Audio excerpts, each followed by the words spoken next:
time. All righty. Well, thank you everyone for joining our conversation today. I'm Ilana Frank. I'm the CEO and founder of Jewish Fertility Foundation. I do want to remind everybody that you can only see the panelists. We cannot see you, and others cannot see you. So this is anonymous. We know it's a sensitive conversation that we're going to be having tonight.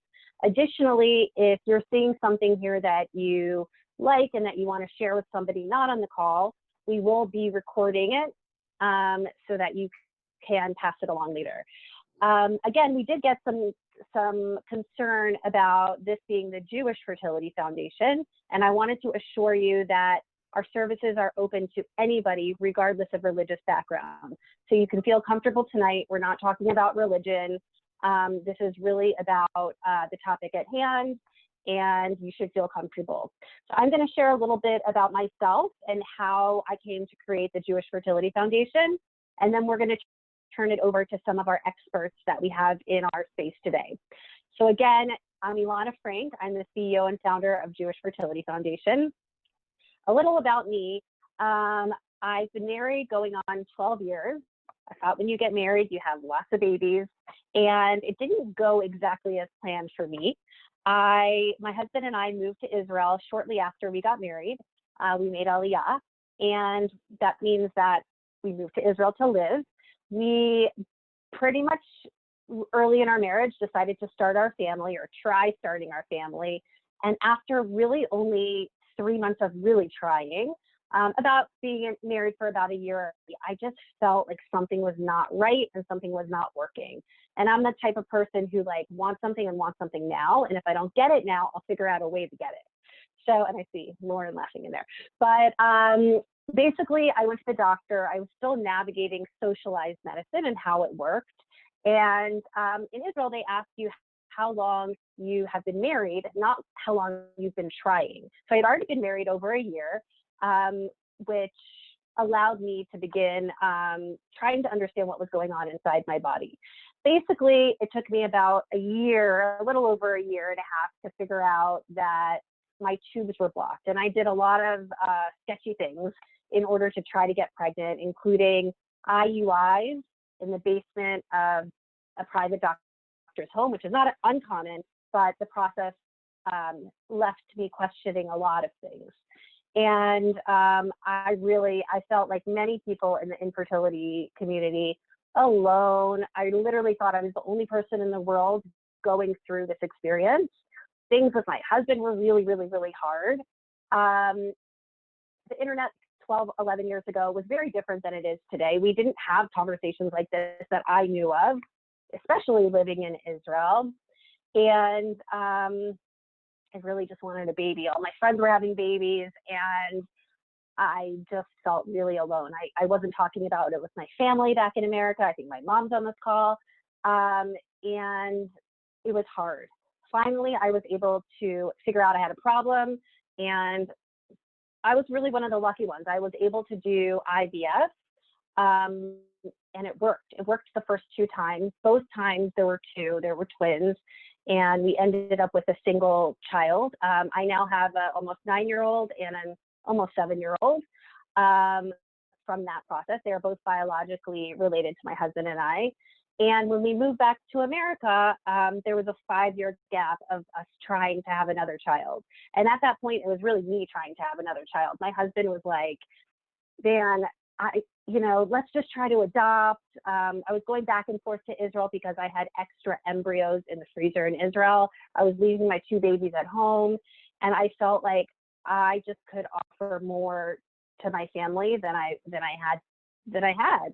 And I felt like it was really selfish. But after 5 years of trying many avenues, I ended up finding a donor who donated their embryo to me. And I now have a 1-year-old from that process.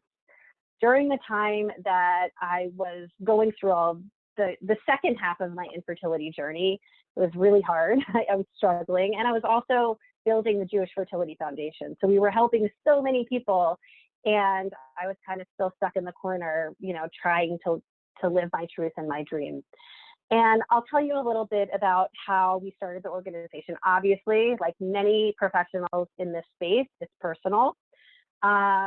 My background is in nonprofit, and when I came back from Israel, I really just didn't understand how people were spending thousands and thousands and thousands of dollars on trying to grow their families, and I felt really lucky.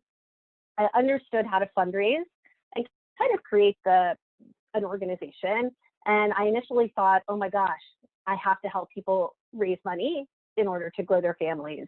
And over the past 5 years, I've met amazing volunteers and professionals who have really helped us create the Jewish Fertility Foundation.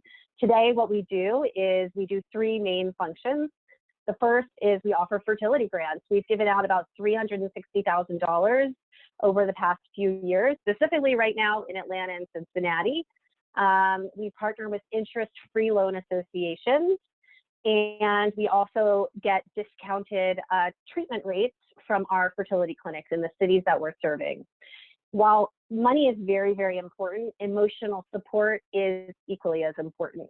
And we offer infertility mental health support groups based in different communities, specifically run by infertility professionals.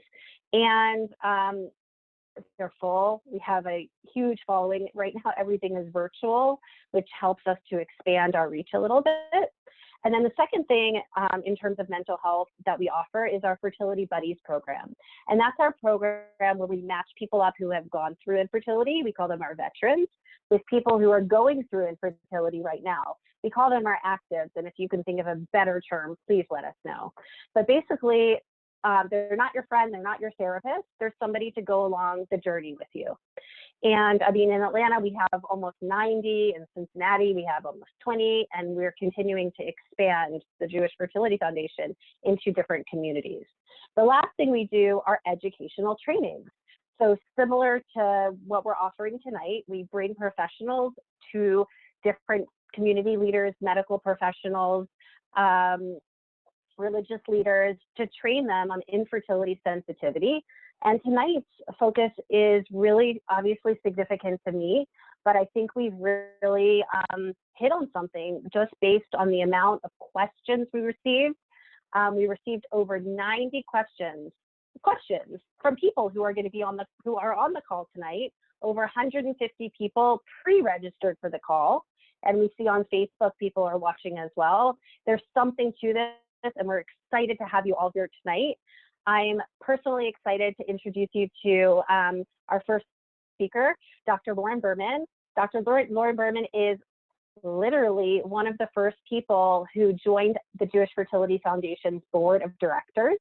Today, she's the chair-elect of the Mental Health Professional Group of ASRM, American Society of Reproductive Medicine, and in her spare time, she's a clinical psychologist. So without further ado, I just turn it over to Lauren to offer a short presentation, and then we're going to open it up and introduce the rest of our panelists. Thank you. Lauren. Thank you so much, Alana. And I just want to thank you and Emily for creating this really special event, and I'm very excited to participate. And I wanted to give you a background of my involvement with the Jewish Fertility Foundation. I've been as Alana said, I've been a volunteer since its inception, and I'm really proud of the work that we have done together. And I got involved because I read an op-ed piece that was deeply moving, that touched my heart, and really hooked me. And it was about the financial difficulties that people have in accessing fertility care and fertility treatment. And the writer of that op-ed was Alana Frank. So I was inspired and I was hooked, and I offered to help Alana in her mission. So I joined the newly formed board, and I helped put together some of the support and education programs. And truly, it's one of the most gratifying volunteer positions that I've ever held. And my kids once got me a mug that said, stop me before I volunteer again. So you can see that I'm an avid volunteer. And Emily invited me to do this webinar, and I in turn took some liberties to invite 2 other very special people to sit in for the remainder of the program. And I want to introduce them now, and then I'll do a short presentation, and then I will open it up. The first panelist is Terri Jacobson, and who's sitting there with her beautiful daughter, Hilit. Terri's the mother of donor-conceived twins, and she's a local Atlantan, and she's a native. And she also has the distinction of being the best middle school English teacher my son ever had. So many years ago, Terri's twins, Hilit and her brother Jonah, appeared on a show on MTV that was called Generation Cryo, which was a reality show about 15 young people who were conceived through the same sperm donor. And you can see that Terri's twins are now adults, so she can share the perspective of having raised donor conceived children into adulthood.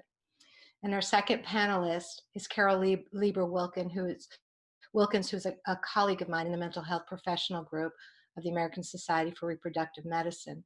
And Carole brings the double perspective of someone who raised a donor conceived child and who also counsels others on using donors in order to build their family. And Carole has deep expertise.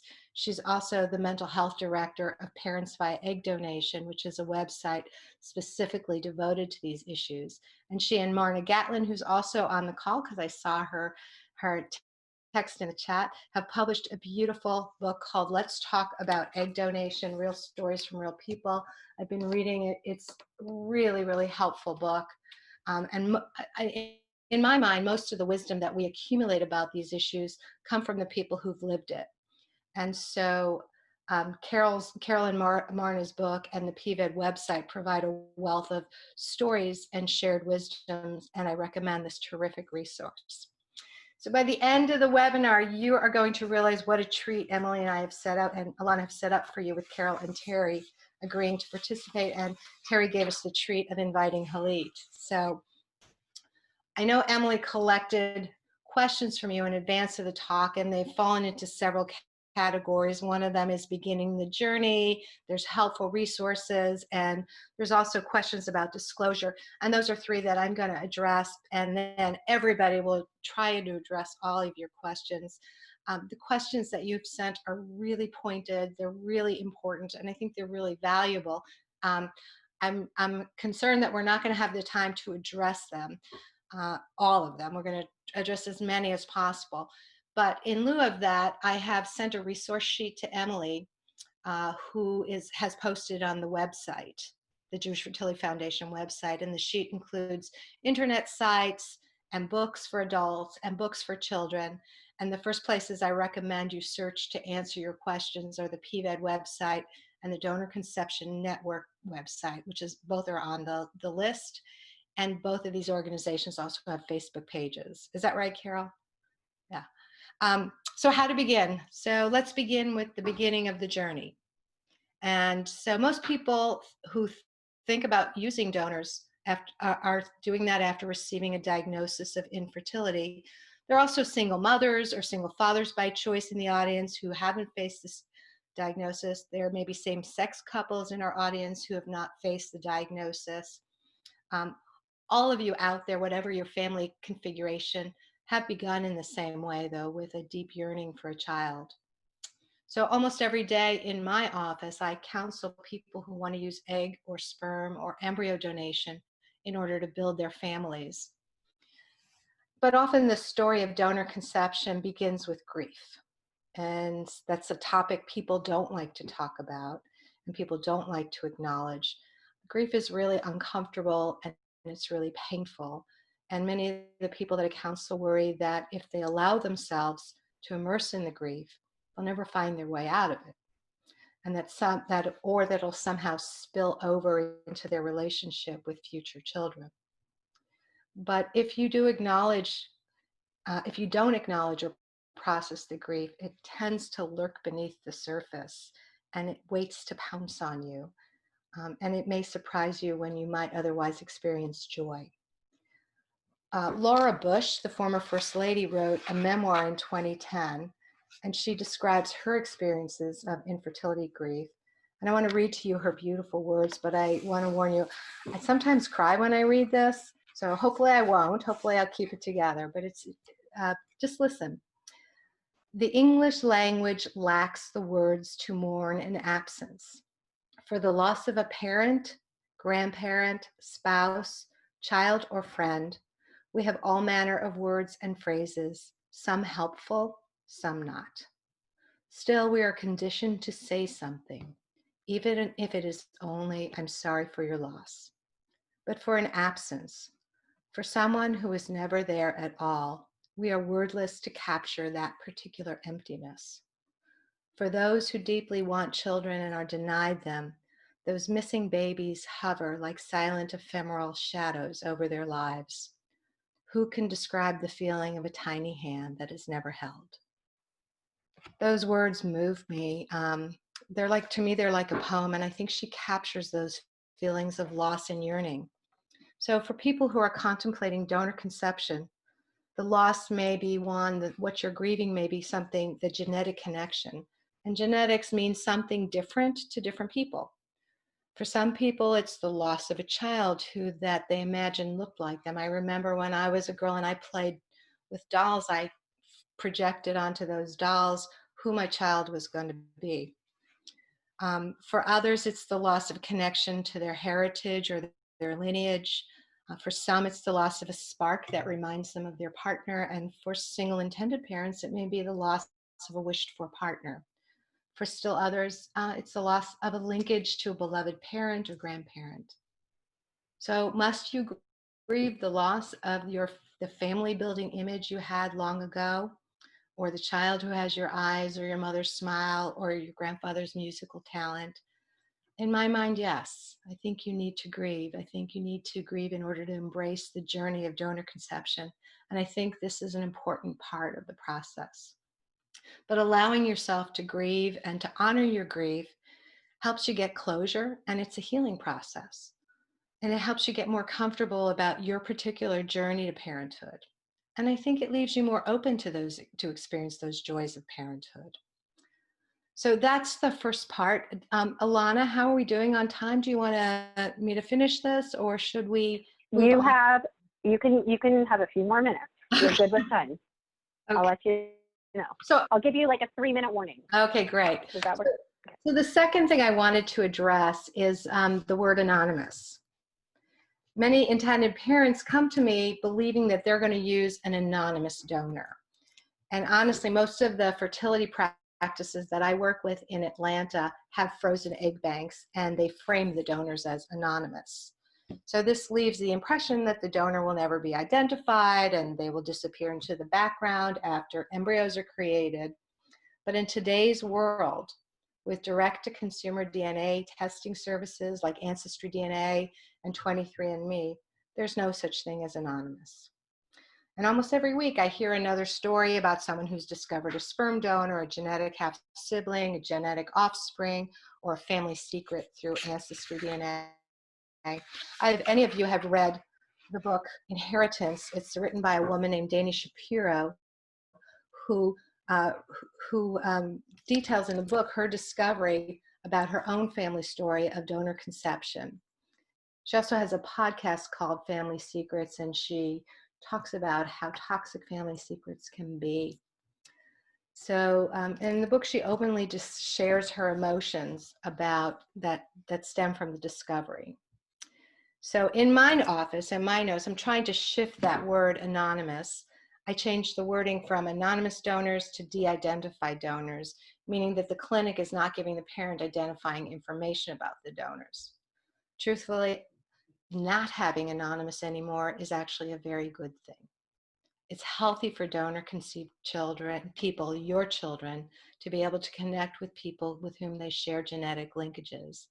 And some of your children may want to have relationships with their donors or with genetic half-siblings. Some of your children may not be interested, but that will be their choice and their journey.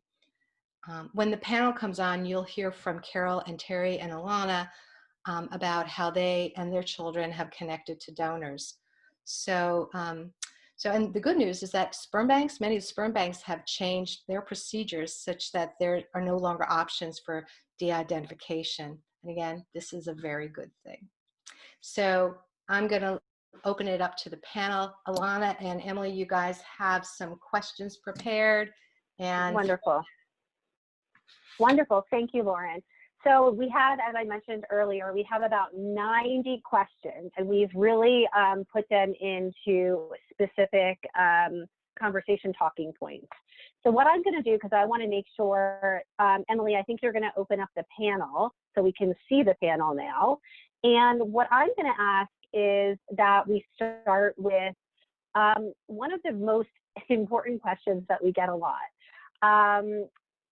I'll frame it by saying, my son, who is from a donor conceived relationship, a donor, he's one.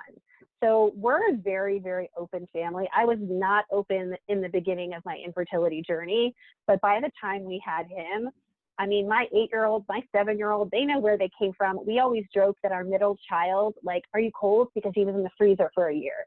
And we're very open. So my 8 and 7-year-olds know exactly where our son came from and how he was conceived. But that's just us. So we get many, many questions. At what age do you start discussing your child being from a donor, and how does that conversation go? So I'd love to hear right now from Terri and her daughter, like, how did that in real life happen for your family? Hi, everyone. It's great to be on the panel, and I was telling the panelists in our pre-discussion that I wished the Jewish Fertility Foundation had been around when we were trying to conceive. We started in 1990, and it took us 5 years to have sperm donor conceived twins, boy-girl twins. My daughter Hilit is half of the twin set. And it was quite a journey. We first had to share the information with our parents and grandparents at that time. And my husband and I had to work out ourselves, do we tell them? Do we not tell them? And I truly believed that openness and honesty from day one was the way to go. And that is exactly what we did. When our children really couldn't even talk, we would read a book or share the word donor with them. Daddy was daddy, I was mommy, but then we had a donor.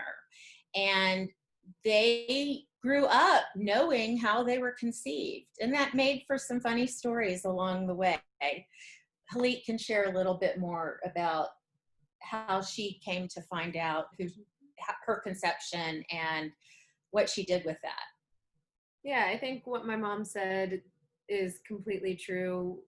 The word donor had been in my vocabulary, so I probably could speak. And my mom being an English teacher and an educator, that just kind of spread to us naturally. And we used to read books that they found that talked about different types of families and donor conception, even though I'm sure there's a lot more now than there was in 1995. Mm-hmm. But I do remember some of the books that we read. And then I think the more difficult part was as we got older and our classmates still didn't know how babies were born, we had to figure out how to explain that to our friends and often to our friends' parents, which I think, or I'm not sure, but I would guess more people know now because the idea of different types of conception and families is more openly talked about. But at the time it wasn't. So we would sometimes get the question from parents, well, what does a sperm donor mean? What is your dad really your dad? That was a big question we got. But I always had my brother Jonah, and we never thought anything of it. We never got bullied, which some of my half siblings have been. So I think we were really lucky to be in the Jewish community of Atlanta and have a supportive network around us, and to have parents who were so open with the fact that we were donor conceived from the start. And then a little bit as we got older and we were on a TV show and we started connecting with more of our half siblings, I started getting messages and finding out from some of my friends that their parents had later told them that they were donor conceived. I even had a friend whose parents sat her down when our TV show came out when we were 18 and decided to tell her then that she was donor conceived. So I've seen different perspectives, and I've seen how it can affect a child and then an adult if they're not told from the start or from a young age that they were born in a different way. But from my experience, I think because I've known my whole life, I haven't struggled with as many of the bigger, maybe existential questions that some people maybe who are finding out later in life or who have to find out on their own. So I'm grateful for my parents for being so open with me and my brother. Thank you so much. Hilit, it's so nice to hear from you. It's so nice to know that our kids are going to grow up hopefully and be, you know, well adjusted and able to speak so articulately about, you know, something that could be a little tricky. Thank you. Carole, I'd love to hear from you. If you could tell us a little bit about yourself and how you might answer this question in your family. Absolutely. So my career as a mental health professional specializing in family building, like many people, started with my own diagnosis of fertility challenges, which was that when I was 30, I was diagnosed with premature ovarian failure, complete menopause at 30. And of course, there was no cure for it then. And there also was no such thing as egg donation. So I became a parent first through an open adoption where I was present at my son's birth and maintained a relationship with his birth family. But when he was 1 month old, I became one of the first people in the world to receive what was called a donor's egg. And donors at that time were not recruited, they were not compensated, they were actually IVF patients who were giving eggs to people like myself whose ovaries weren't working, but the rest of me was. And that launched my passion in life. And maybe because of who I am, and also because we were parents through adoption first, there was never any question whatsoever that both our kids would be raised with all the information that I had, which of course through egg donation was nothing, because this was an IVF patient and it was back in the dark ages of 1987 when nobody talked about this stuff, not even mental health professionals, I'm afraid to say. So I started reading books about adoption to both my kids. My kids are 10 months apart, so I would have them flanked on each side of me, and I would read the adoption books and then turn to my younger son, who was conceived through someone else's genetics, and say, and this is kind of sort of like your story. And that launched, you know, just a whole process that I often say, some of my favorite parts of parenting, and there are a lot, is having conversations with my kids. They're now 32 and 33. And from the moment they were born to now, we continue to have conversations about who we're all connected to, how we're a family, what kinship means, what they get from each person in their lives. My youngest son is genetically related to his dad. What I recommend to patients is, even if you are pregnant with your child, or even if a surrogate is pregnant with your child, that you begin creating your family building story then. The reason for that is so that you can practice and become familiar with the language that sometimes is very awkward and doesn't flow really easily. Also, it takes it out of the framework of there is no telling your child that, quote, they are donor conceived. There's a story of how we became a family. And that story evolves over time with development into who we each are, our genetic identity, what you get from each person that contributes to the trilogy that is your family tree, right? Because our kids have 3 branches on their tree, sometimes way more than that. So this is not a when do I tell my child? This is creating the story of how we became a family. It might start by how you met your partner if you have a partner. It might start by that awakening that you had at a certain age that you were going to become a mom even if you didn't have a partner. And then it evolves into the story of donor conception. and becoming familiar with the language and figuring out how you're going to refer to all of these people that your kids are genetically related to is part of that process. And you do it together as a family. So it's not up to us to decide what our kids want to call those people that are siblings by genetics. Also, I just want to correct one thing. Our kids don't have donors. We had people who donated to us, but they're not our children's donors. The donor, the men and women who provide the sperm or the eggs don't really give anything to our kids. They gave it to us. And that's something that, you know, we're learning from a lot of people who were donor conceived and are telling us what they want and need. So in terms of the when do you start, it's before. Now, if you haven't already started, That's what I was just going to ask. We get a lot of those calls about, oh my God, not too late. it's too late. Okay, so don't fret. There's lots of information out there. Buy every book you can find on Amazon or the Donor Conception Network or the Donor Sibling Registry that matches your family constellation. And there are many now, many, many, many. And use them as the props and the tools to start the story, whether your kid is 3 or they're 13. It is never too late to start that. And then listen, you know, listen and find opportunities to bring up family building. The Disney stories are all about who's connected to who and who lost a parent and who, you know, Bambi and Dumbo. Disney stories are great for young children. But again, use the books, find all the books you can find. And I always say, buy everything you find because you won't like half of them. Half of them won't match your personality and you can take them to the library and donate them. And That's also, actually really helpful. Carole, would you also recommend perhaps having a therapist as a third person or fourth person in the room with your child?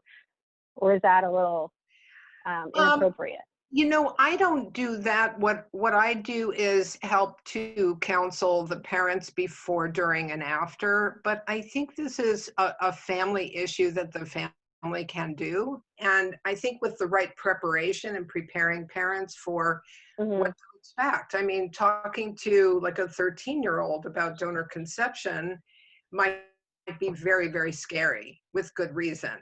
But if we can prepare the parents by saying, these are the questions that you can anticipate. This is sort of a response or a reaction to your child's reaction that might be really helpful. I found that goes really well. I do think going into it without that preparation is really hard, but we're not inventing the wheel here. There are lots and lots and lots of people that have been through this, whether they're just now pregnant and expecting, or, you know, I'm getting calls all the time, which I know Lauren is too now, as a result of DNA testing, of people with adult offspring in their 20s and 30s who are terrified because those offspring, those kids, those children are about to do a DNA test. And they need to tell them right now. And even in that scenario, which we know can be fraught with trauma and betrayal and angst, there's a way to prepare them for, this is probably what your kid is going to want to know. They might have this reaction. Also to step back, and especially at later ages, to allow them to process it, kind of like water on sand, right? It's going to sift down. And they might not have a question then, but they might tomorrow or they might next week. So there is a way to prepare them without having the whole family in the room. Now, afterward, if there are family issues, you can certainly do family counseling. That's helpful. Thank you. That's really helpful. So another question, which I honestly get stuck with a lot. So as I mentioned, I'm very open now. And I came to the process of finding our donor through adoption, through mainstream adoption. And unfortunately, that didn't work out for us, but it led us to embryo donation. And so our mindset coming into the process was that we wanted an open adoption. So I didn't feel necessarily the need to be pregnant again. So I wasn't even considering or didn't know so much about embryo donation. And once we decided we were going to go down that road, for us, it felt very natural to want to have a relationship with, we'll get into language in a second, but the biological mother or whatever we're calling our donor. But we didn't feel, we felt that that would be a blessing for our child to have more people to love him. And we really to this day feel that way. With that being said, I have shared what we are going through with people and how our family looks. And even within my own family, and again, I know my mother's on the call, it's really confusing to my parents, to my siblings, like, who the heck is this other person who's part of your relationship? I mean, people are nosy. I'm a nosy person. I'm also a very open person. Am I saying too much? Am I saying too little? I don't want to say the wrong thing. You know, my child's 1 right now. I want to start training myself to say things that make him feel great about himself. So I guess the question I have is, and the questions that you have, I think we have about like 20 questions in this topic, is how do we discuss what we've chosen for our family with others? What's the best way to respond to nosy questions about, you know, my daughter or son's presence? So I'd love to turn it back to Terri and Hilit and kind of see, you know, Hilit, when you were growing up, what was the advice from your mom, or how did your mom talk about your conception with other people, especially while you were in the room with them? Trying to remember now how that was. I think we were always very open with the fact that my dad couldn't have kids. So we always framed it in a way that, well, if we were talking to somebody we felt more comfortable with, we would talk openly that my dad couldn't have kids, so they chose to use a sperm donor, and that's how Jonah and I were created. And then I think if they were talking to people who they weren't as close with or they didn't feel as comfortable with, they would say that Jonah and I were created using a sperm donor and kind of leave it at that. But and other times we wouldn't share anything. Yeah, I don't necessarily remember too much of how my parents described it to other people, because most people in our community also grew up knowing that we were conceived differently using a sperm donor, because we connected with half siblings who also have the same sperm donor as us when we were about 8 years old. So we shared that with our friends, and that became part of our bigger story. But my mom probably has more to say about how she talked to people who she was comfortable with or close with or who had nosy questions. So, Again, I was very open, not only with the kids. My husband and I were open with them, but with people around us. And we were doing some national media around the time the kids were 8, as Hilit was talking about. And so from the first time we did media, which was Good Morning America, where Hilit and Jonah met their first half sibling who lived in Los Angeles, we all met in New York. That then became this jumping off place where friends and family wanted to know what that was all about and how many more were there out there. Yeah, I think a lot of the conversation kind of turned towards the half siblings, because people seemed to not really care about the fact that we had a sperm donor, because we have a dad. And I think that, I don't know, I just don't think it was as important to people as the fact that we had 15 half siblings who we kept finding out about as we got older. Every year we would find out about 2 more and then 3 more, and then eventually it led to 15. So I think, at least for kids around our age, that was always way more cool and exciting than the fact that we had a sperm donor. That kind of went into the background because we were a family and we always seemed like a family to them, with my mom, my dad, and my brother. I like that, and I think it's really wise. I'm curious how you don't have to answer the question, but I'm just curious, like, back then, I feel like the trend was not to speak necessarily about this and especially being so open about it. Was it just something natural for you, or, I mean, and to go on television and to talk about it? Well, I really strongly believed in openness with my children. I had to drag my husband along. Yeah. He was not so willing. And I think that comes from more vulnerability because we used a sperm donor.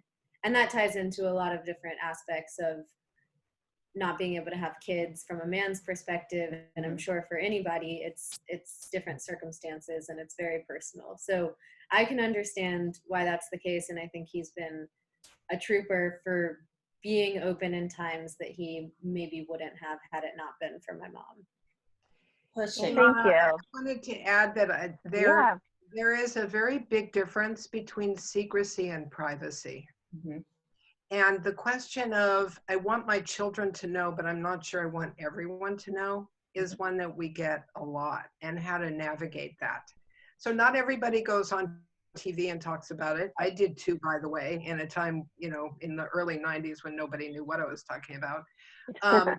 But when we're out in the world, the way I always think of this is really, and all of this comes right out of the adoption world, right? Everything we know about donor conception came from that. So the information about how we created our family obviously is also our story. But the information about who our children are genetically or how they got here is theirs. It belongs to them. But like most things as parents, we hold certain things for our children until they're old enough to hold it themselves. I always think of it like a passport. You wouldn't give a 4-year-old a passport to walk through the airport. So we hold certain important information until they can hold it. So when they're really little and it's our story, we can share with whomever we want or not. But once they have the information, and of course it's recommended that be very early if possible, then it is theirs to share as they wish or not share as they wish. So not everybody goes to school like Hilit did or my son did and talks about, somebody else's gametes having contributed to conceiving them. But we have to be comfortable with the possibility that they might do that, because at that point it's their story, and that gets into the grief piece that Dr. Berman talked about. But not everybody at the park or the grocery store that wants to know why your kids are blonde and you're not, or why your kid's eye color doesn't match yours, needs to have that information. And at a certain point, it's really up to us to kind of transfer to our children, how would you like to answer that? Lots of times they'll say, well, I don't really care. I don't know why you care that my hair is not curly or dark. They don't really care why people are interested. But it's really up to us to empower them to respond. And there are a million ways, and I talk about this in the book a lot, to have a repertoire of responses for whenever you go out and you get those incessant questions about, what your kids do or don't look like or how close they are in age. And to say things like, you never know, that's how they came out. Or I used to say things like, well, my kids are not genetically related to me. And nobody knows what the word genetically means. So they would walk quite baffled and quite confused.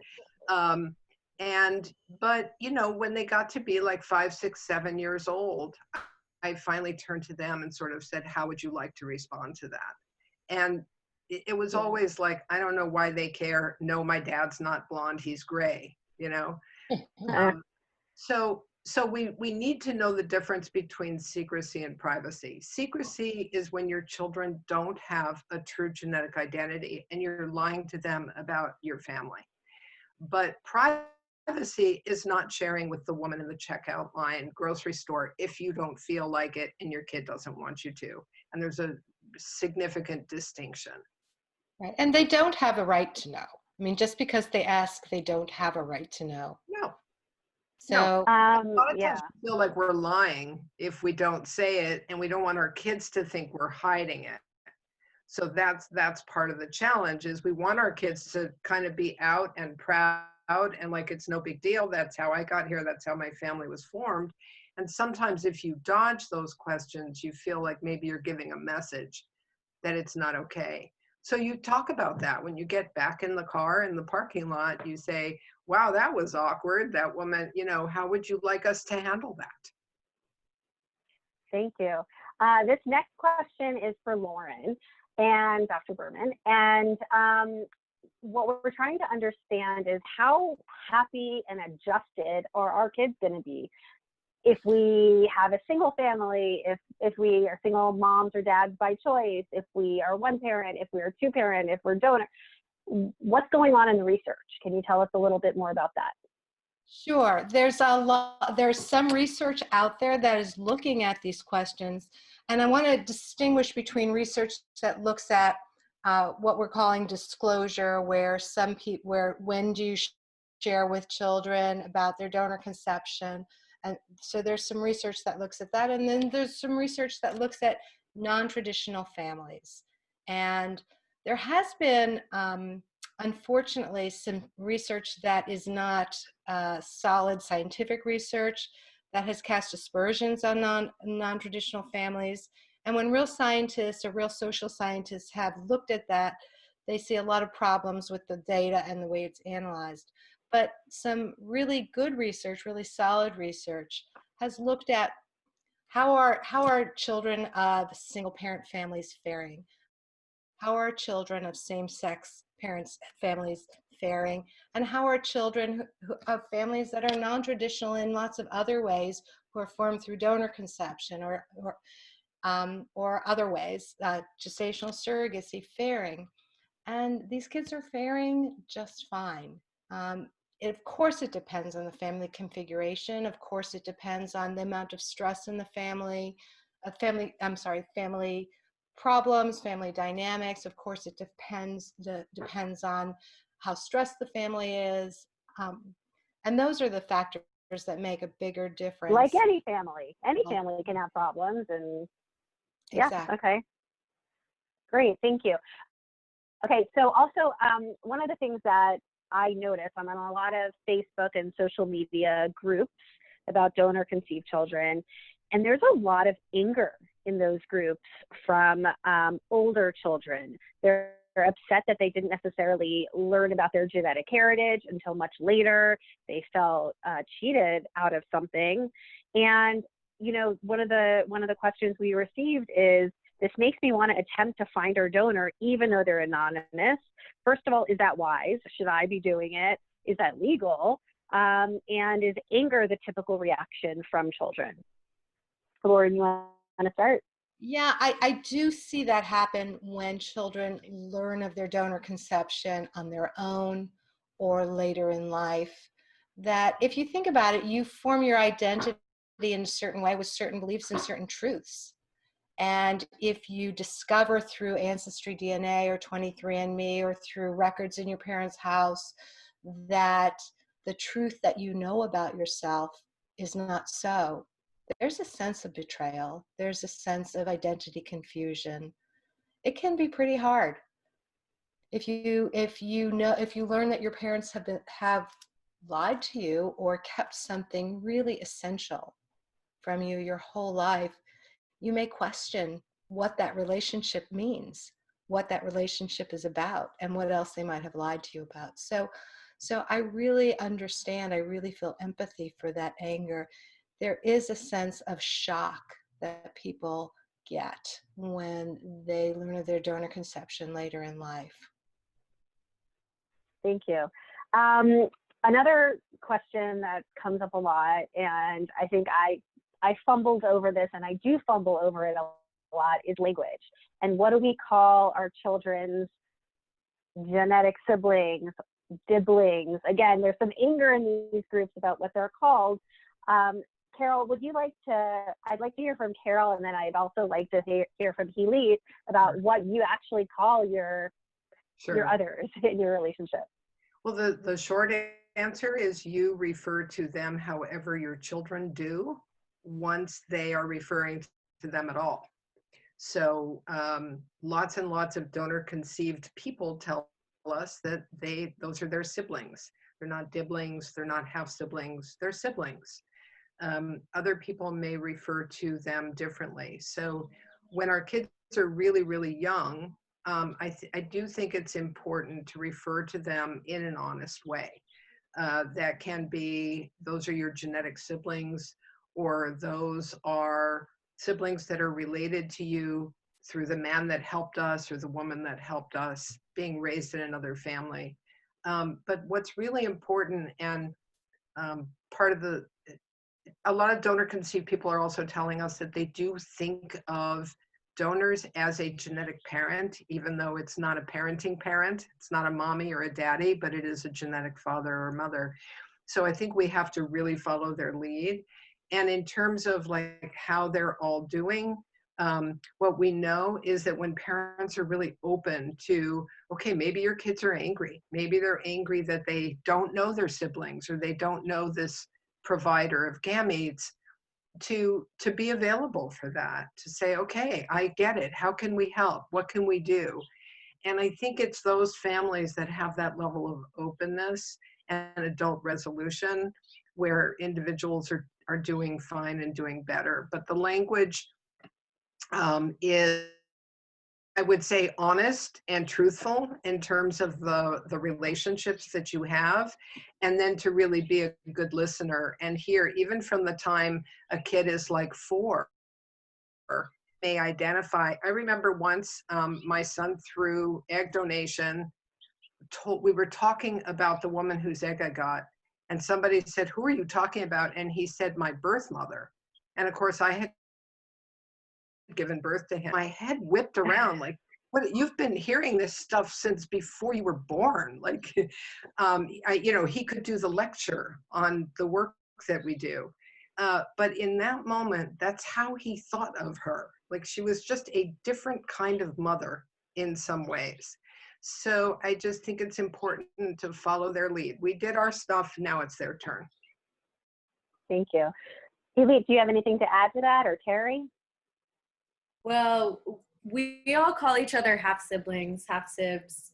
That's just the word that we've always used in my half sib family. Sometimes I'll say sister or brother just because, or it feels like the right time. But a lot of times we describe it as kind of a cousin relationship where you love them even if you hate them, and you're going to be friends with them just because you're family. And there's some who we're really close with, and some who I'm less close with, and those relationships change over the years depending on how much we're talking. But one really cool thing about this quarantine is that we all haven't talked to each other or seen each other collectively since probably 2012, 2013.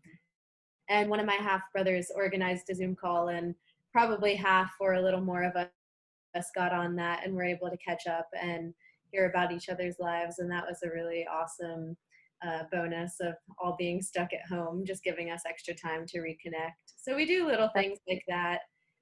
But one thing that's interesting and that I think is really important for people to remember is that everyone feels very differently about the level of connection that they do or don't want to have with the donor, and also with each other as half siblings. And we have half siblings in our family who aren't interested in connecting, who found out about one half sibling and they're kind of done. They have a big enough family. We have a half sibling who isn't interested in getting involved at all, doesn't want to talk. And then there's half siblings who visit each other all the time and talk every day. And the biggest thing for all of us is that we don't share information about the sperm donor with each other unless we ask. And that's because some siblings have connected with him and some siblings don't have any interest in doing so. And for us, what's most important is being a family of half siblings and being there for each other, and not the side where we all share this donor as much. Thank you. That's really helpful. I just want, can I add one other thing? Yeah. And I don't want to discount the relationships with the moms of these half siblings that I have formed, we call each other sister moms.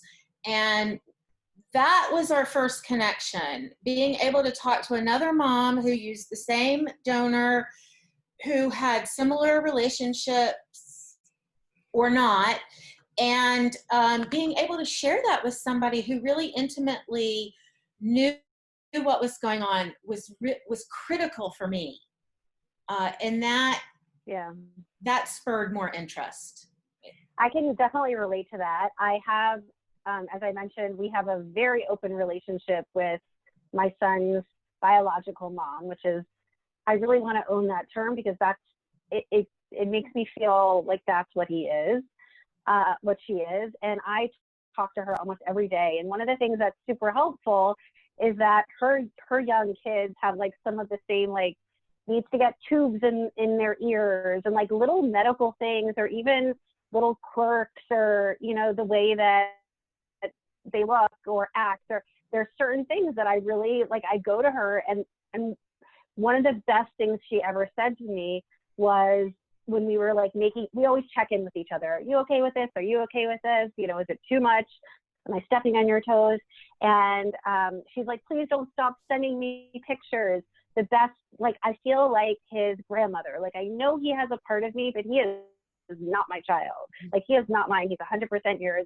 I feel that way. And it was just such like permission to, like, I want to send her these pictures. And I mean, I love him so much that I want to share that with the person who enabled us to experience that. And that kind of brings me to the last question that we're going to have time for today is, in our family, I have 2 biological kids and 1 donor-conceived child. And I have this amazing special connection with my donor-conceived child.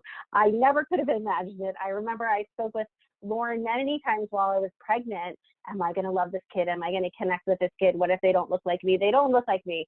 And I honestly love him. I love all my kids beyond words, but I don't know. I worked so hard for this one.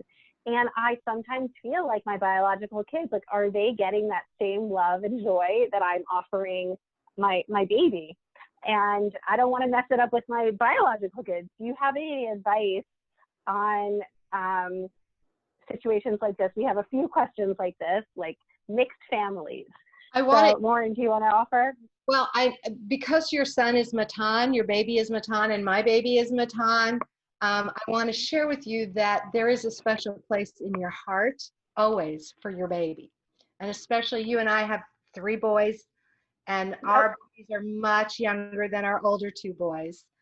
That I don't know if you can attribute it just to him being a very much wanted and a very much waited for child, or that he's donor conceived.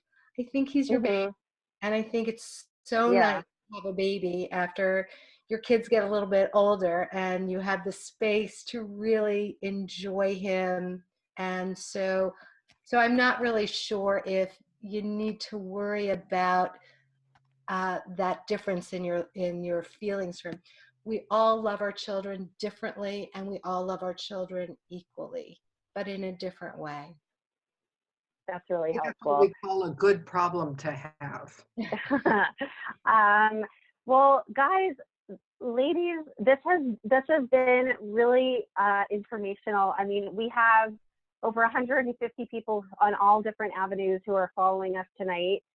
I want to remind everybody that this does not have to be the last conversation we are going to have together. We have a few more areas that we unfortunately just could not get to tonight. Specifically religion. How does my Judaism impact my donor conceived children? Donor siblings, we talked about a little bit, double donors, epigenetics, a whole nother webinar just on that. Sperm donors and egg donors and DNA testing, embryo donation, single parents by choice. We have a group of donor conceived dads on the call. And how do we date with integrity if we're single and we have a donor conceived child. There's so many more topics that we as Jewish Fertility Foundation would love to address with you. I encourage you to follow Jewish Fertility Foundation on Facebook, on Instagram. We want to continue the conversation. Our amazing panelists today, we're so grateful for you all. We are going to be following up with an email. So if you would like to be in touch with these individuals, learn more about their organizations or their offerings, as well as the books. We're gonna send out the books because I know people really want to have the opportunity to utilize what we learned today, especially if you haven't begun the conversation with your children yet. Thank you, Emily from Jewish Fertility Foundation for organizing tonight's webinar. And wow, thank you. We really, really appreciate it. So everyone have a lovely night. This is videotaped, and you can find it out, more information on Jewish Fertility Foundation if you would like to share this with anyone. Thank you all. Have a great night. Good night. Good night. Good night.